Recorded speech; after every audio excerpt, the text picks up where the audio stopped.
Hi. Healthy heart forever with Madhav Bagh में मैं doctor Sadiq Khan आज बात करना चाहता हूं हार्ट फेलियर की।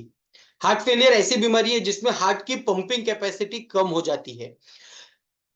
जैसे कि उसमें भी 2 प्रकार बताए गए हैं, जिसमें पंपिंग कैपेसिटी कम हो जाती है पर इजेक्शन फ्रैक्शन तो नॉर्मल दिखता है। मतलब पेशेंट को तकलीफ हो रही होती है सांस फूलने की, दम लगने की, चलने के बाद पैरों में सूजन होने की, पर इजेक्शन फ्रैक्शन नॉर्मल आता है और उसी का एक एडवांस स्टेज होता है जहां पर इजेक्शन फ्रैक्शन भी 40% से कम हो जाता है। ऐसी स्थिति अगर जो टोटल पॉपुलेशन में देखी जाए तो तकरीबन 5% लोगों में पाई जाती है। परंतु जिन्हें डायबिटीज या ब्लड प्रेशर है, ऐसे लोगों में तकरीबन 25% लोगों में ये बीमारी होती है। मतलब उन्हें बहुत ज्यादा खतरा रहता है इस बीमारी का।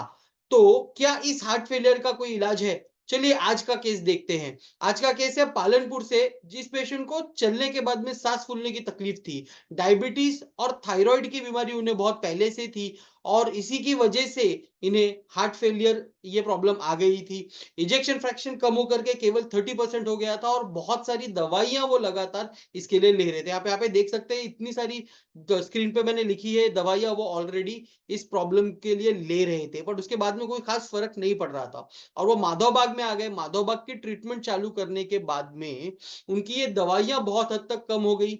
इसी के साथ साथ उनके बाकी की जो प्रॉब्लम थी, उनका ब्लड प्रेशर जो हार्ट फेलियर की वजह से बहुत लो रह रहा था, वो भी इंप्रूव होने लगा। उनकी जो तकलीफ थी डिस्निया की वो कम हो गई। जैसे कि ट्रेडमिल पे वो पहले केवल उनका VO2 मैक्स 19.58 था, वो भी बढ़ करके 26 के आसपास आ गया और उनके कोलेस्ट्रॉल भी नॉर्मल हो गया। ये सब चीज के साथ साथ 2D एको में जो पंपिंग 30% थी, वो बढ़ करके 40% हो गई। ये बहुत बढ़िया रिजल्ट उन्हें मिला माधवबाग के डॉक्टर दर्शन जोशी के यहाँ पर ट्रीटमेंट लेकर। अगर आप भी हार्ट फेलियर जैसी बीमारी से आजाद होना चाहते हैं तो जरूर मिलिए माधवबाग से। और अगर आप पालनपुर के आसपास रहते हैं तो जाकर मिलिए डॉक्टर दर्शन से और अपनी हार्ट फेलियर रिवर्सल की जर्नी शुरू करिए आज ही।